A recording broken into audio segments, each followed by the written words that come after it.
Bienvenidos al podcast de la Iglesia Viña San Miguel. En este espacio, queremos compartir las enseñanzas que domingo a domingo nos fortalecen nuestra fe y nos guían en nuestro caminar diario. Si me escuchan la voz un poco mal porque sobreviví esta semana, literalmente sobreviví. Vi la luz del túnel, ahí la luz blanca al final del túnel, pero Dios me rescató de ahí y me trajo. eh, Así que estoy un poco enfermo, espero no morir ahora aquí. Ya, Cruz, la muerte es ganancia, así que igual. Pues. Eh, Oye, qué rico poder estar con ustedes de nuevo. Para los que no me conocen, mi nombre es Andrés, ya, porque veo algunas caras nuevas que saludé en la mañana. Y si me ves con chaqueta, preocúpate. Preocúpate porque yo perdón. Eh, Tuvimos un buen tiempo con Patty en la conferencia. Podríamos mostrarle tantos videos. Lo único que les quiero decir es que hay un antes y un después de ese tiempo. Así que estamos muy animados, muy animados. Queremos que Dios tiene grandes propósitos, no solo para nosotros, sino también para esta iglesia. Así que no te olvides de orar por eso, ¿ya? Por los planes que Dios tiene para la Viña San Miguel. Así que quiero que busques en tu Biblia, porque estamos hoy día centrados en la serie. ¿Cuál es la serie que estamos viendo? ¿The Chosen? No, la que... The Chosen, ojalá. No, ya. Mientras buscas en estos 2:46 voy a orar. Señor, Señor, te damos muchas gracias por este tiempo, Señor, gracias por tu amor, gracias por tu gracia, Señor, porque nos tienes acá, porque nos permites llegar, porque pudimos sobrevivir a un resfrío, Señor. Gracias por lo que nos das, Señor, porque tú nos amas, Señor, con amor eterno. Y tu palabra, Señor, un día podamos atesorarla en nuestros corazones y que tu Espíritu Santo venga sobre este lugar, Señor, y nos guíe, Señor, y nos permita entender lo que tú nos quieres entregar. En el nombre de Jesús, amén. Daniel, ¿qué tal?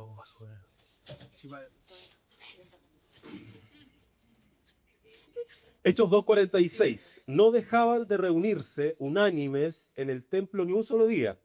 De casa en casa partían el pan y compartían la comida con alegría y generosidad.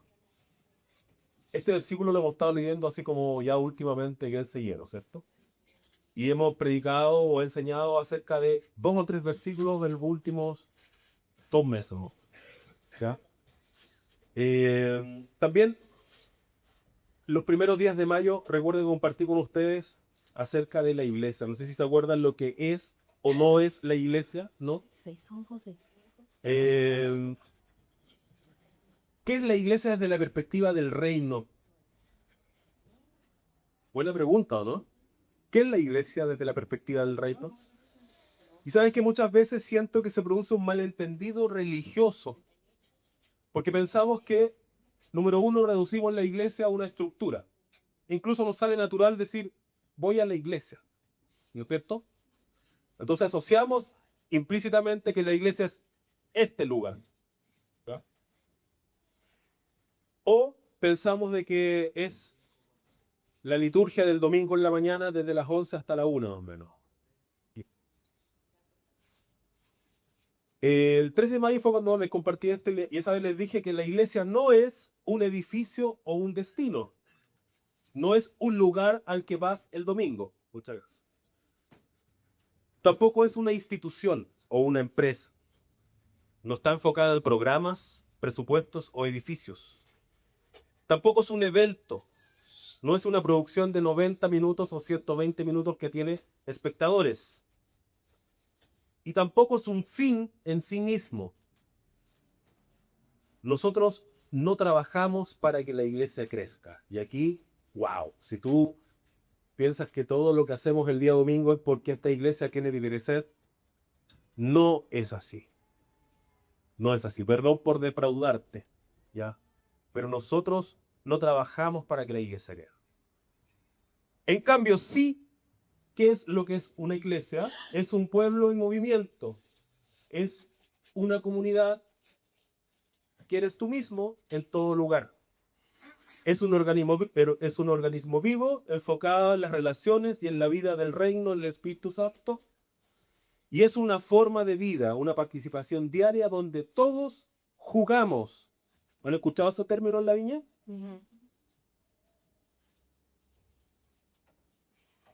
Y es un organismo que en sí mismo es el agente del reino. Trabajamos para que el reino de Dios invada nuestra comunidad. Y creemos que esta invasión se produce a través de la iglesia.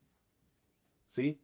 Lo más natural que ocurra, y esta alegoría también se la explico a mis hijos, cuando les digo que no crean en las notas, porque las notas juegan en un sistema de notas, ¿no es cierto?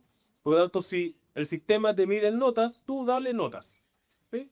El LEP te mide en notas, juégate el LEP por nota, pero tú no estudies para obtener una buena nota, estudia para aprender.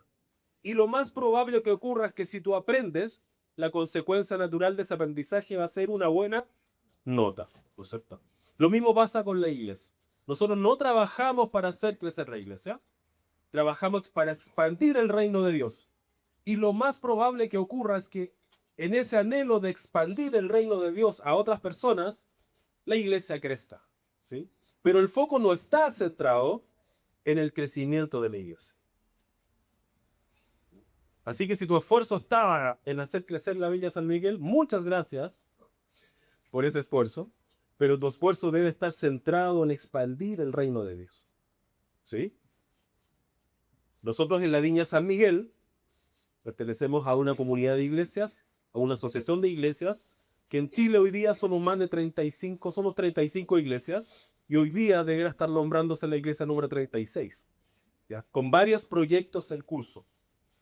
Me gustaría compartir, a través de unas fotos que va a poner la Valerie, ¿ya? Si tú reconoces esta imagen ahí en la pantalla, ¿sí? Todas esas zonas que están en negro, si puedes agrandar un poco la imagen, por favor, ¿vale? ¿Se podrá? ¿No? Mucha Ya. comida. Mucha la tecnología, ya. Pero mira, todas las zonas que están en negro tienen una asociación de iglesias Viña. Por lo tanto, en Estados Unidos, en Norteamérica, en Canadá y Estados Unidos hay, en México también, en Brasil, en Chile, en Sudáfrica, en Australia y en toda Europa. ¿Da? Por lo tanto, bienvenido a la Viña, a la familia de la Viña global. ¿Sí? Si tú vas de vacaciones a uno de estos lugares, puedes buscar una iglesia Viña y va a ser algo muy parecido a esto, indistintamente del número. La otra foto, por favor, vaya. Me voy a morir.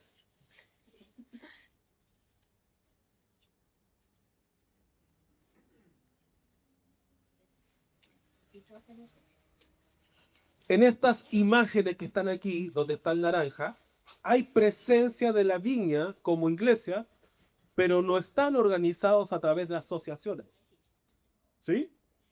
Por ejemplo, te puedo decir que en Argentina, Colombia, Ecuador, Bolivia, Perú y Venezuela hay iglesias viña, pero no son todavía autogobernadas como nosotros. ¿Sí? Nosotros en Chile somos una asociación de iglesias viña.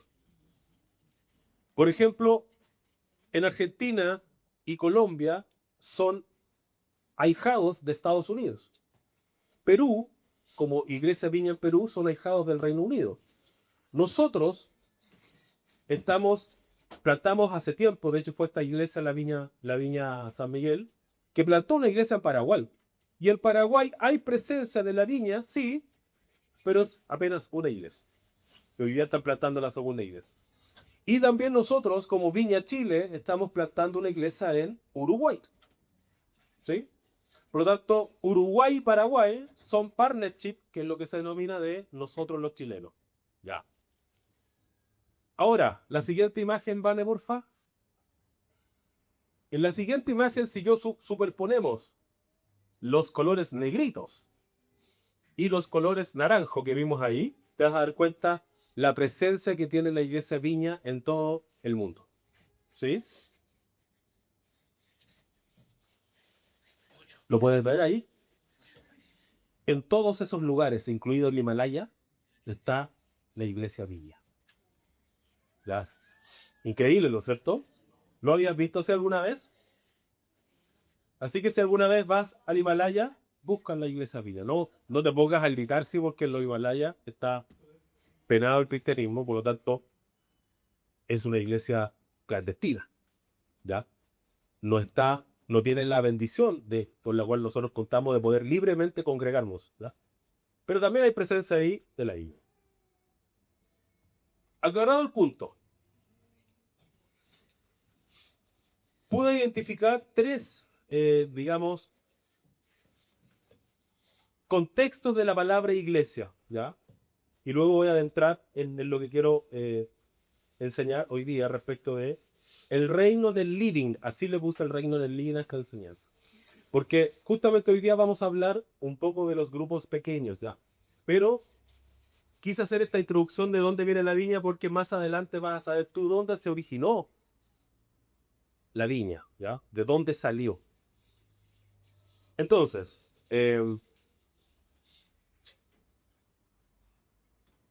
existe una perspectiva del reino en la palabra iglesia. En el griego original la palabra es eclesia.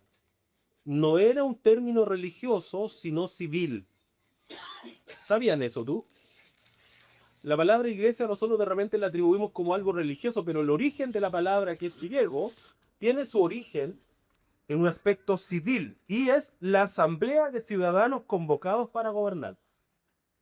La iglesia es la comunidad del reino. Fíjate que esta palabra en el original, en el idioma original, tiene mucho sentido también para nosotros.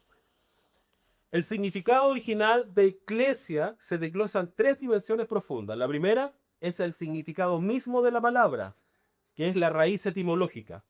La palabra eclesia es una palabra compuesta por dos raíces griegas. La primera es ek, que es una preposición que significa fuera o de entre. Y la segunda palabra compuesta es kaleo, que es un verbo que significa llamar o convocar. ¿Me siguen hasta aquí? Una palabra que se compone de dos, un prefijo ek y una palabra o un verbo que es kaleo. Literalmente la iglesia es una asamblea de personas que han sido llamadas hacia afuera de entre una multitud. ¿Sí? ¿Te das cuenta que si nos vamos al significado mismo de la palabra tiene mucho sentido para nosotros? Lo que significa ser iglesia.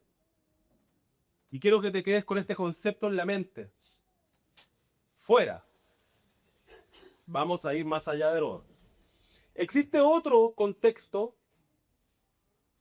Mira, para terminar la idea de la raíz etimológica, el reino de Dios nos llama a salir de la corriente, los valores y la cultura de este mundo, para congregarnos en una contracultura.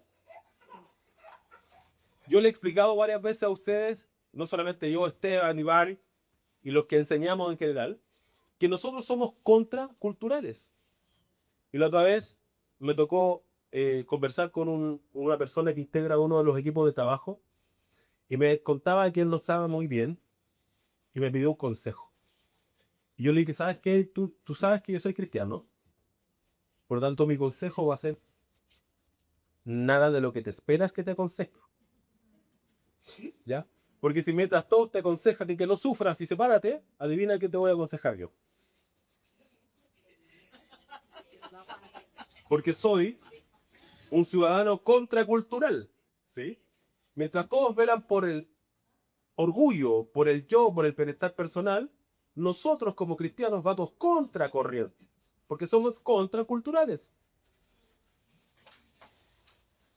Entonces, no somos simplemente personas que se reúnen, somos los convocados hacia afuera por el rey para vivir bajo un nuevo gobierno.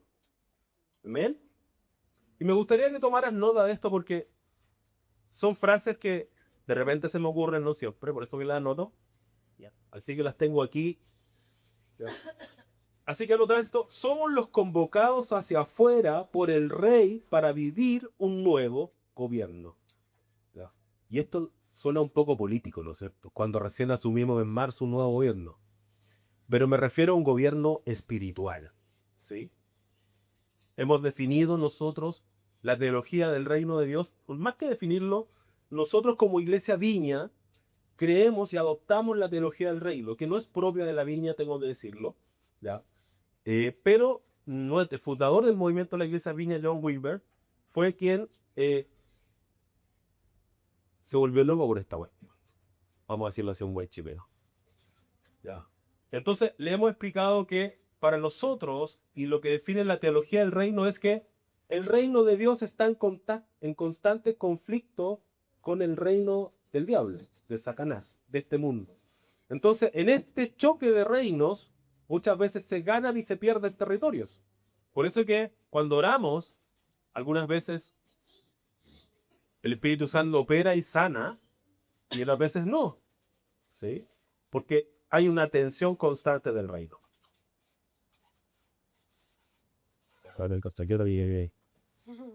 Está.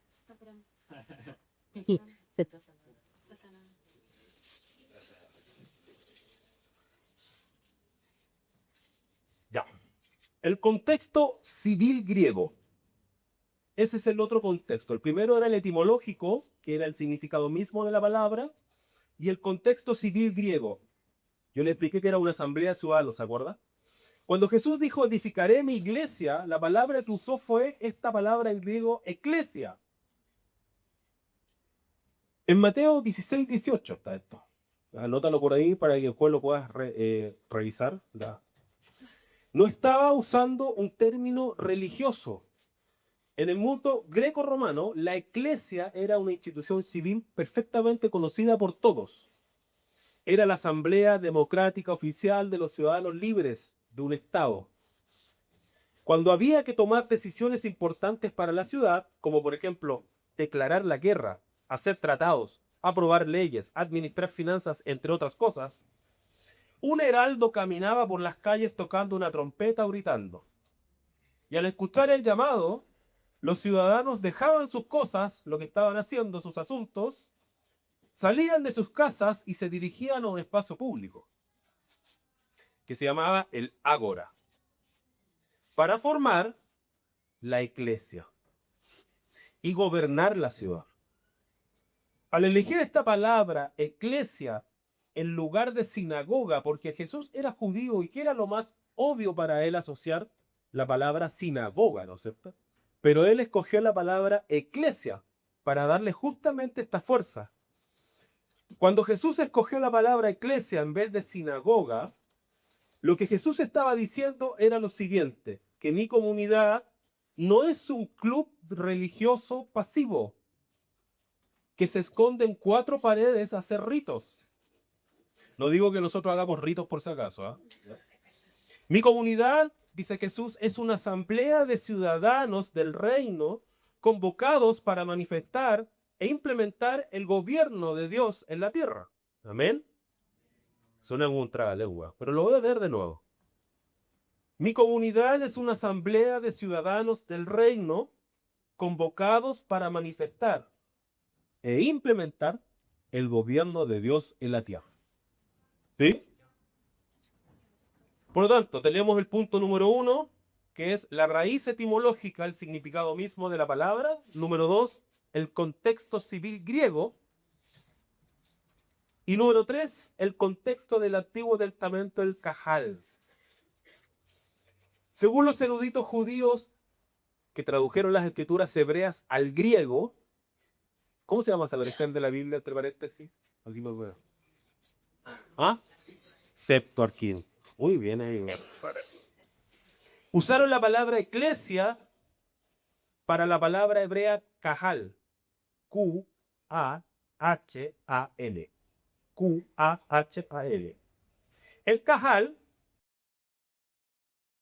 era la congregación o el pueblo de Israel reunido solemnemente ante la presencia de Dios en el desierto para recibir la ley y hacer el pacto.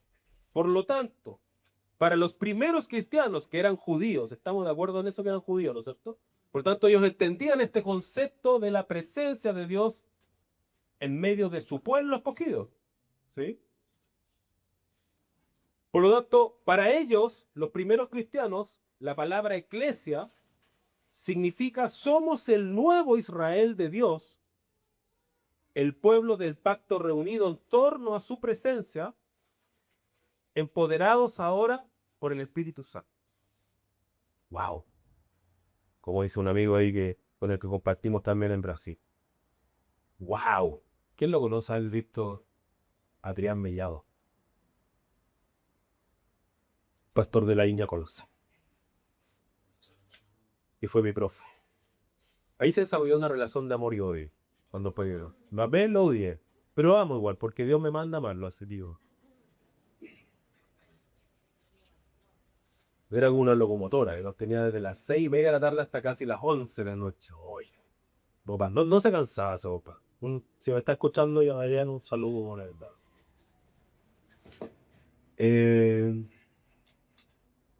Entonces, la iglesia es la asamblea de ciudadanos que gobiernan manifestando el reino de Dios. ¿Ya? ¿Dónde se aprende a vivir como ciudadano?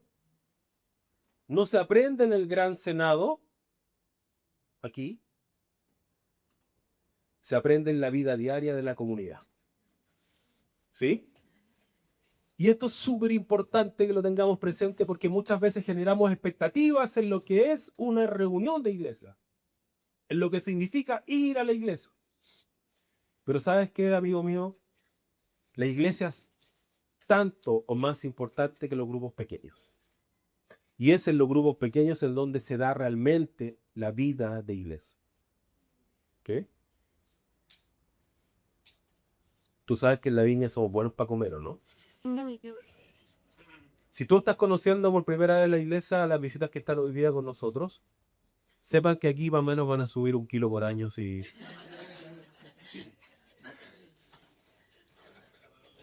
Se sube de peso. Se come. ¿Ya? Entonces, 3 aspectos del significado de la palabra eclesia, el etimológico, ¿no es cierto? El concepto griego civil, o civil griego, y el contexto del Antiguo Testamento, el cajal. ¿Ya?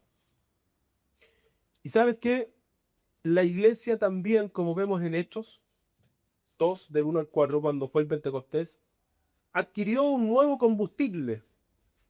¿Sabes que nosotros estuvimos en Brasil y a diferencia de Chile, usan mucho el etanol? Y el etanol es un combustible generado a partir del maíz, si no me equivoco, ¿da?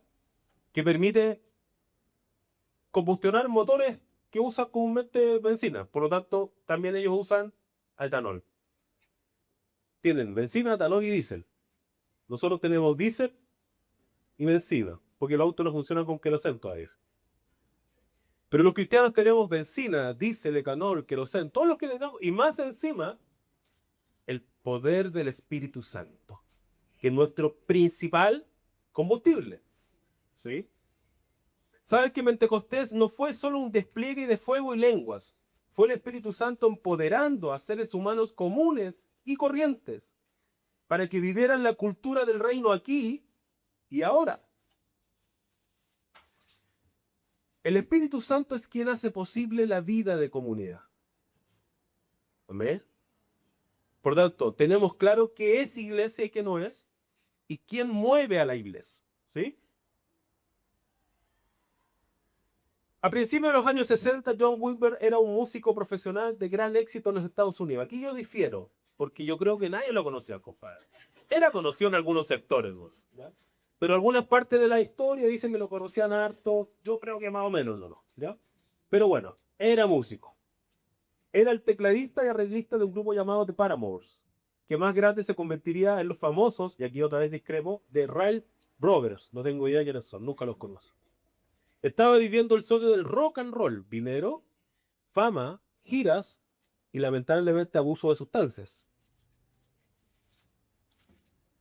Sin embargo, detrás del escenario su vida era un caos. Su matrimonio con Carol estaba completamente destruido. De hecho, estaban separados y a puertas del divorcio. En medio de esa desesperación, Dios comenzó a moverse de manera invisible.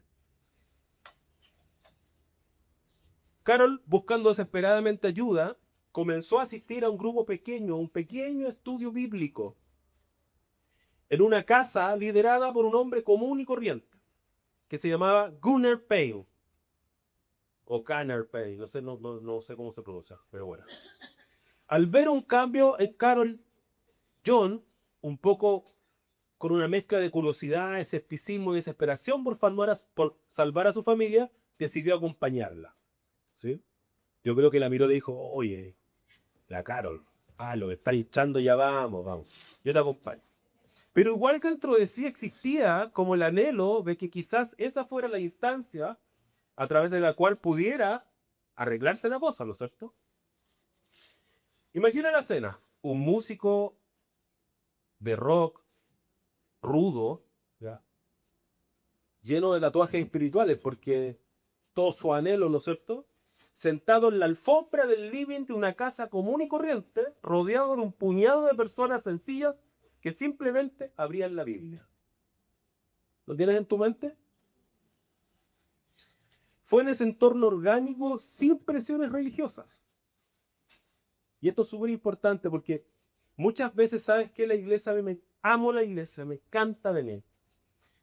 Pero inequívocamente impone una presión religiosa en las personas. Yo hoy día le decía a Rodrigo, ¿no es cierto? Rodrigo Torres. Dije que envidia, que yo ando siempre así, guayabera y en polera, pero hoy día como estoy enfermo no puedo. Voy a enfermar. Pero ¿sabes qué? Nosotros creemos que tú puedes venir a la viña y sentirte cómodo como te sientas cómodo. Evidentemente siempre que tengas algo de ropa en el cuerpo. O va a venir un traje de Adán o Eva. ¿Eh?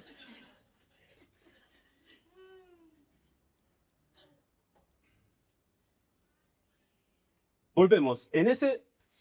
Imagina la escena, ¿no es cierto? Fue en un entorno orgánico, sin presiones religiosas, sin luces de escenarios, sin manipulación emocional, donde el Espíritu Santo cayó sobre él. Gunnar Payne no le dio un gran discurso teológico, simplemente le mostró a Jesús en las Escrituras. John comenzó a leer la Biblia con una honestidad brutal.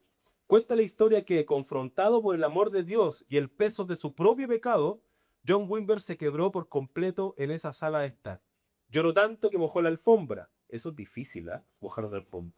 Entregando su vida y su matrimonio a Cristo. Y quiero invitarlos a que puedan ver este video, por favor, para que ustedes conozcan, por si no saben quién es John Wimber, el fundador de la iglesia Viña en todo el mundo. Obviamente nuestro principal fundador es Cristo, por supuesto, pero usó a este compadre en la pasar. Mientras leía el Nuevo Testamento, me enamoré de Jesús. Me gustaba. Me gustaba cómo era Él. Me gustaban las cosas que hacía. Me gustaban las cosas que decía. ¿A ustedes les gustan esas cosas? Yo pensaba que todo eso era increíble. Me gustaba cuando sanaba a las personas. Me gustaba cuando hacía milagros. Me gustaba cuando resucitaba muertos. Pensaba, eso es impresionante. No hay muchos tipos haciendo cosas así, ¿saben? No hay muchos diciéndole a alguien que se levante de entre los muertos. Me gustaba todo eso.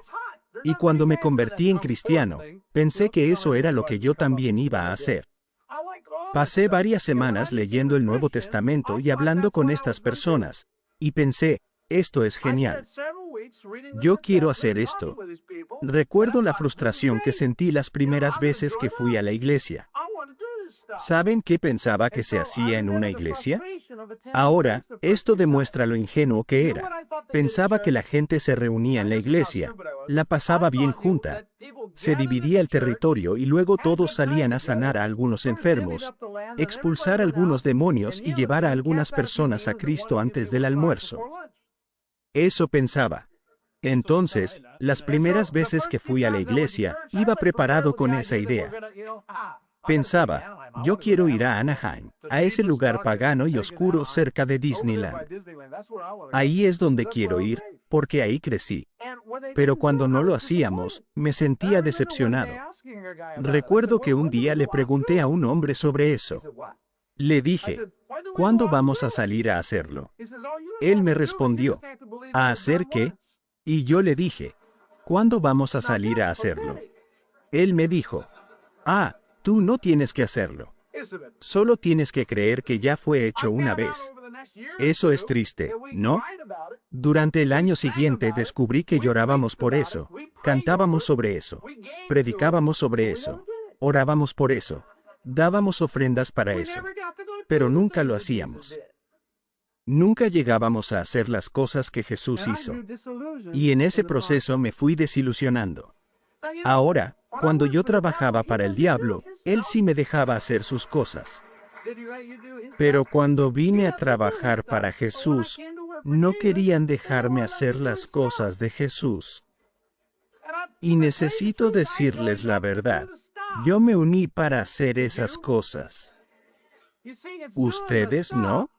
Miren, es hacer esas cosas lo que va a cambiar el mundo. No es solo saber que se hicieron una vez. No es solo saber que son importantes. Es hacerlas lo que va a cambiar el mundo. En algún lugar, en alguna parte, alguien tiene que empezar a creer en este libro. Y ese alguien podríamos ser nosotros. Después de todo, estamos suficientemente calificados. Podemos leerlo, la mayoría de nosotros. Ese fue John Wimber, era John Wimber. Y de una filosofía tan sencilla, tantas expectativas que tenía acerca de lo que significaba ser cristiano, que pasó 2 años desilusionado, de por qué si él antes era encomendado a hacer las cosas del diablo, ¿no es cierto? Hoy día que creía en Jesús no podía hacerlas. ¿Por qué quise mostrarles este video? También darle el contexto de lo que somos como Viña. Porque John, en su corazón, conoció a Cristo y tuvo un impacto tan profundo de parte del Espíritu Santo. ¿Dónde? En un grupo casero. En un grupo pequeño. No fue en la iglesia. ¿Sí? Y eso es para que tú veas lo importante. La iglesia es muy importante, claro que sí. Yo no estoy diciendo que no sea importante. Lo que sí te estoy diciendo es que la vida de iglesia se da también en grupos pequeños. En el día a día. En mi casa, en tu casa, en todos lados.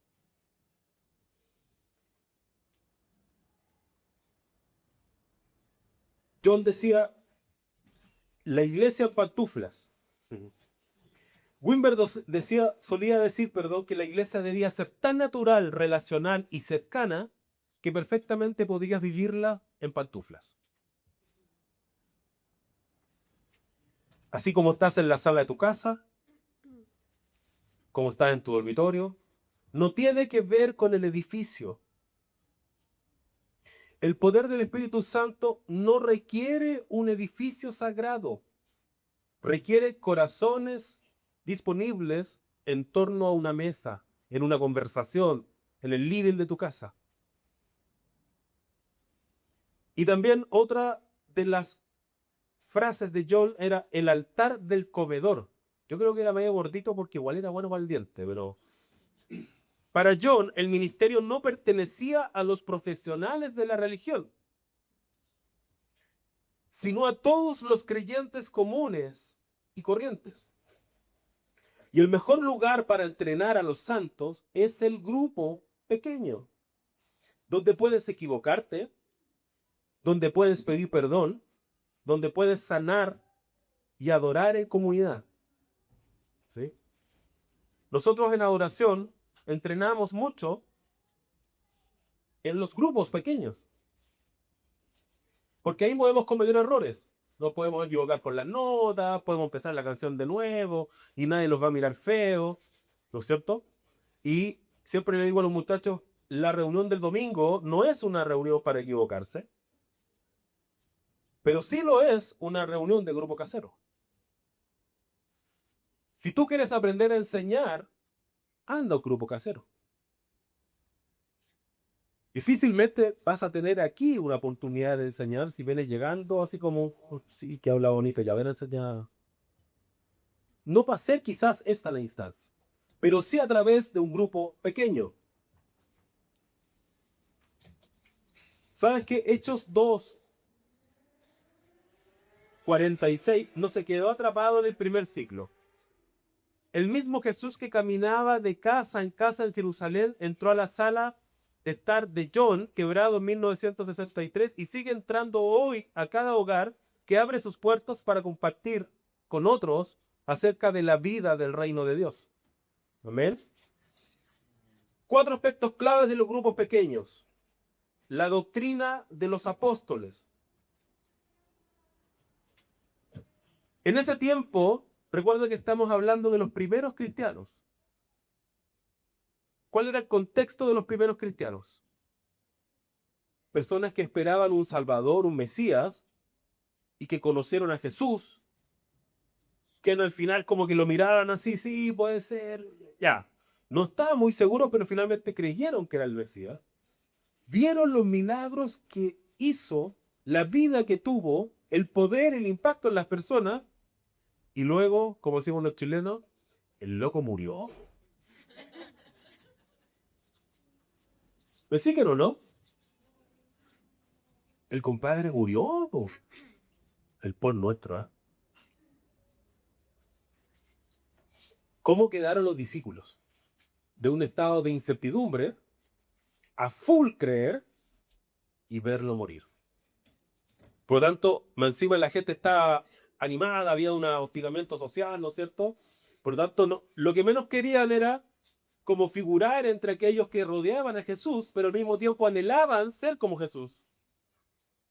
Por lo tanto, había ahí un ambiente extraño para ellos. Ellos no tenían el Nuevo Testamento, tenían las historias en primera persona de Jesús. Su teología estaba centrada en la vida, muerte y resurrección de Jesús y en el mensaje que él predicó. ¿Te imaginas esto, no? Esto es como cuando te cuentan un cagüín, una copucha, un secreto. Y tú, ay, que está bueno el secreto, pero ya, Edith, te lo voy a contar. Te lo voy a contar a mi fiel también. Y empezamos porque yo lo vi, pues sí, vi cuando el compadre hizo lo que hizo, ¿no es cierto? Por lo tanto, lo vi en primera persona, así que te lo cuento, te lo cuento. Oye, y fue así, sí, sí, así fue. En serio, sí, pero mira, si también el Jonathan lo vio. Ah, Jonathan, ¿lo viste tú? Sí. Yo doy fe de que fue así. Oye, en serio. Esa era la forma a través de la cual ellos eh, enseñaban. Esa era su teología. Por lo tanto, la doctrina de los apóstoles, que es perseverar en la vida de Jesús. La comunión, lo hemos enseñado también, la coinonía. Esto va más allá de tomar un café después del servicio. Nosotros lo hacemos antes, entre paréntesis, así que voy a corregir esto aquí. Esto va mucho más allá de llegar en la mañana temprano a tomar un desayuno. Coinonía significa tener todas las cosas en común, compartir la vida, los dolores, los recursos y la vulnerabilidad. Yo no sé si tendría el ánimo de ponerme a llorar, como decimos los chilenos, a moco te la pico. ¿Sí? ¿Entiendes la palabra?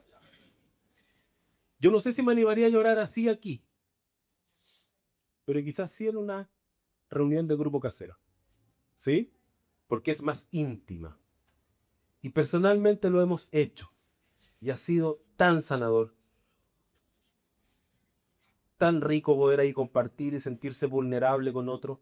Y sentir un abrazo y que oran por ti.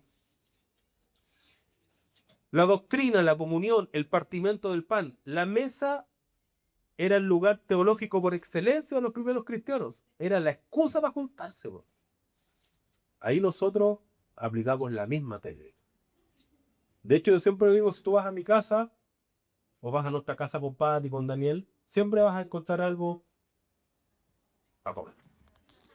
Y es como la excusa, ¿sí? Pero una buena excusa. ¿Para qué vamos a andar con cosas? Una buena. Mira, en el reino comer juntos es un acto de adoración y reconciliación. Y no estoy yendo por una volada con esto. Es porque lo hemos vivido.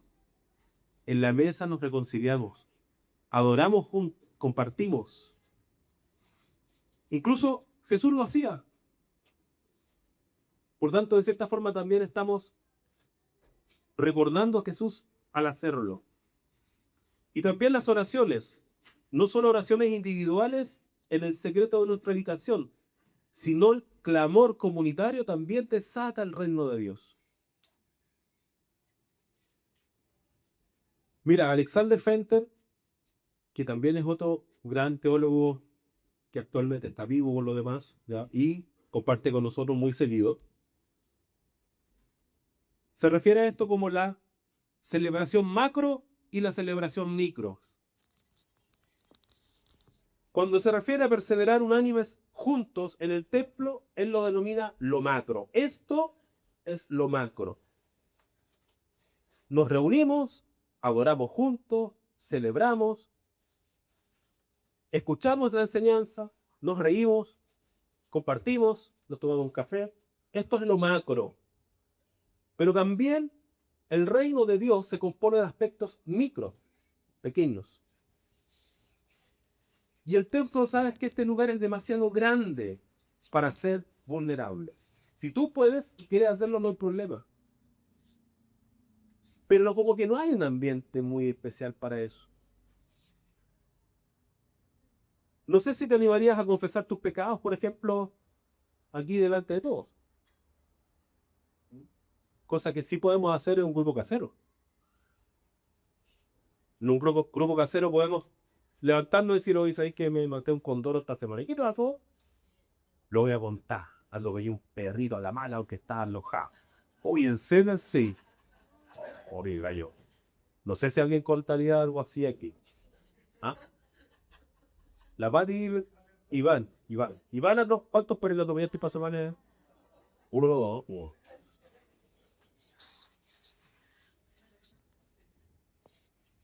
En la casa, sentados en la mesa, es donde la doctrina se convierte en práctica diaria. ¿Sabes qué? Los grupos pequeños no son una estrategia de crecimiento de una iglesia moderna. No lo es.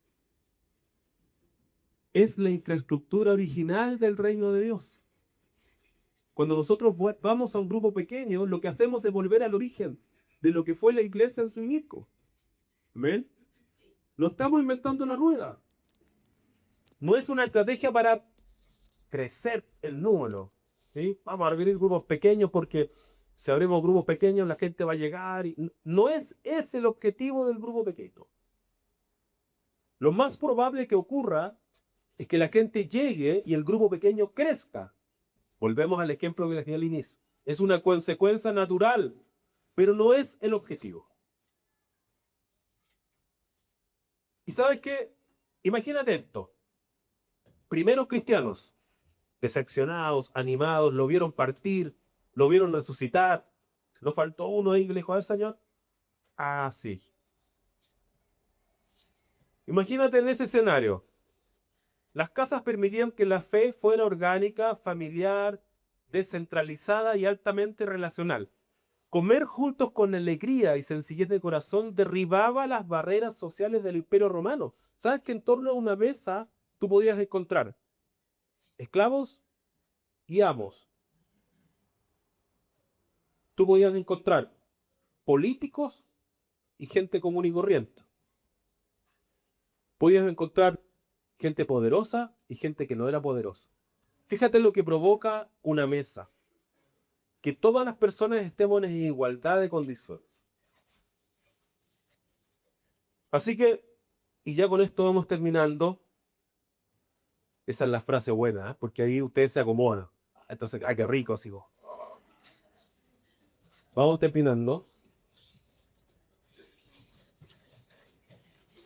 ¿Cómo aterrizamos Hechos 2 a nuestra vida diaria? 3 prácticas muy sencillas que yo siempre personalmente te voy a animar a hacerlo, porque creo que es la forma de hacer reírlo. ¿Ya? Sé hospitalario, pero radicalmente hospitalario. Vivo con las puertas de tu casa abiertas. Yo siempre lo que desafío, mira a tu alrededor y di, ¿a quién no he invitado a mi casa? Sí. ¿Quién no conoce mi gato? Y ponte en tu mente si sabes que voy a invitar a esta persona que conozca mi casa. Tu comedor es un altar. Invitar a alguien a tu mesa, escuchar su historia y compartir el pan es uno de los actos políticos y espirituales más poderosos del reino.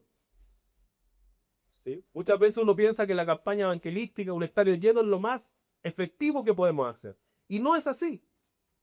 Abrir nuestras casas sí es efectivo para compartir el reino de Dios. Debemos migrar del consumismo espiritual. Uy, esta palabra sí me fue en la volada, de verdad que sí. Perdón si te molesta, pero migrar del consumismo espiritual a la reciprocidad. En las reuniones grandes somos espectadores, pero en los grupos pequeños somos participantes. Amén. Porque imagínate si alguien levanta la mano y yo no le quiero dar la palabra. Ahí queda con la mano, no, pero y todos lo vamos a mirar así, yo lo decía, sí, espérate un poquito, espérate un poquito, y vamos a orar y nos vamos ahí. Y ahí quedaste con la palabra ahí, ¿no es cierto? Sin embargo, en el grupo pequeño, no iba, no, aguántate. En cambio, en el grupo pequeño tienes la oportunidad de hablar, decirlo, abrir tu corazón. El creyente del reino no va a la iglesia a recibir un servicio, sino a ser el cuerpo de Cristo para otros. Wow, wow. Generosidad y el punto 3, generosidad sacrificial y espontánea. Compartir los recursos materiales según la necesidad de cada uno. En el reino, y ya lo hemos enseñado otras veces, mi hermano no pasa hambre si yo tengo de sobra mi despensa. Amén. Y muchas veces abrir las puertas de nuestra casa nos permite conocer otras realidades. Saber cómo está. A nosotros nos pasa bien seguido. Ahí nos damos cuenta cómo lo está pasando la gente, cómo se siente, si tiene o no alguna fricción económica, si está pasando por algún momento bueno o malo. Es el lugar en donde tú puedes ser vulnerable, donde podemos también extender la mano. Cuando la iglesia vive como una verdadera comunidad de reino, de esas que se transforman en una fe que se respira en cada momento, se vuelve irresistible para el mundo. Y esta es la clave, ¿sabes? Que tú no tienes que esforzarte por parecer algo que no eres. Si tú eres un creyente convencido, eres un discípulo de Dios, un miembro de este reino nuevo, y practicas las cosas de este reino naturalmente, tu actitud va a llamar la atención. Porque ¿quién hoy día es solidario? ¿Quién hoy día abre las puertas de su casa para recibir a otros? ¿Quién da de lo que tiene? ¿Quién escucha? Aparte del psicólogo al cual le pagas una sesión, ¿no es cierto? Pero aparte de él, ¿quién escucha libremente a otro? No lo hace la gente. Lo considero una pérdida de tiempo porque es aburrido. ¿Cómo voy a escuchar a este compadre si me tiene chato todos los días lo mismo? La gente no lo hace porque tiene la tendencia natural a resolver sus problemas primero, porque yo soy primero, los míos son importantes, y el resto después. ¿Se acuerdan del concepto anticultura? Contractual, contracultural. No necesitamos grandes campañas de marketing. Nuestro estilo de vida comunitario será el mejor argumento para evangelizar. Amén. Amén. Pongámonos de pie y vamos a orar.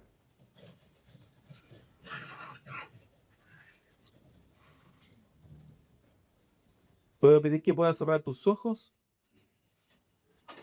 y me gustaría, así con los ojos cerrados,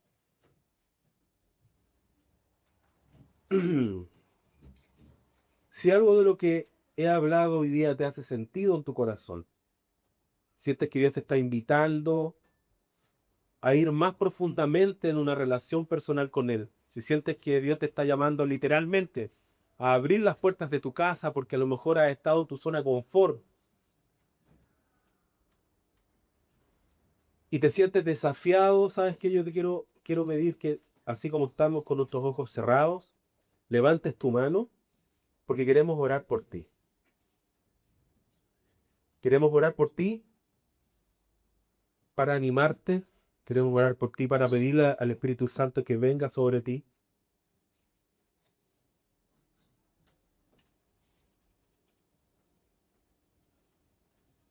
Señor, Señor, como decía en la canción, aquí estamos para ti, Señor.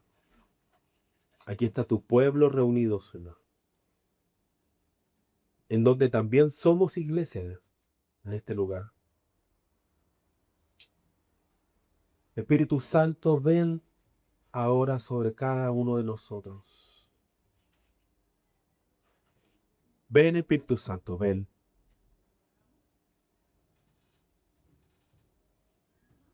Ven sobre aquellos, Señor, que han decidido levantar su mano, porque han entendido, Señor, que necesitan ir más profundamente en ti, Señor.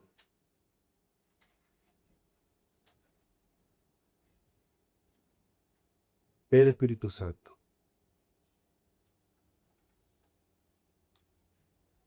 Ven.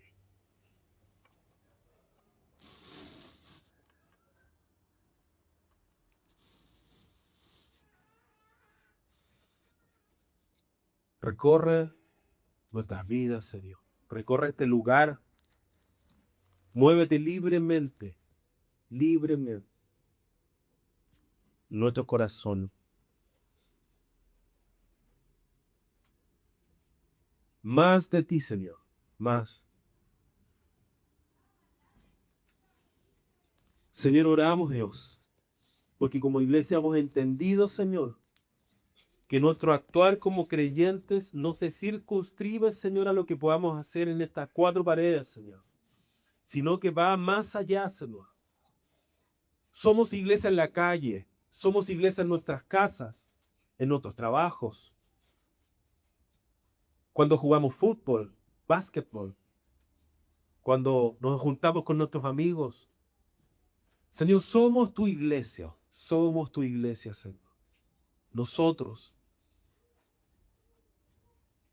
con nuestras debilidades, con nuestras fortalezas, Señor. Por eso pedimos que tu Espíritu Santo venga sobre nosotros, Señor, porque queremos extender tu reino, queremos alcanzar a los perdidos, Señor.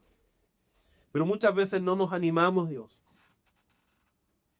Muchas veces nos quedamos, Señor, porque hace frío y que frío, Señor, hacia afuera. ¿Cómo voy a salir a evangelizar si prefiero estar calentito en mi cama, en mi pieza, en mi casa, Señor?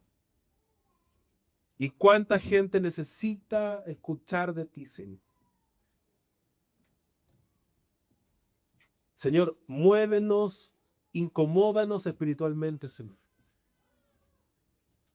Y permítenos ser iglesia en todo lugar, en todo momento. Y que tu Espíritu Santo, Dios, nos guíe. Queremos ser usados por ti. Aquí estamos, Dios. Úsanos. Te amamos, Señor. Y gracias, Señor. Gracias por esta enseñanza, Dios. Porque tú siempre nos animas, Señor.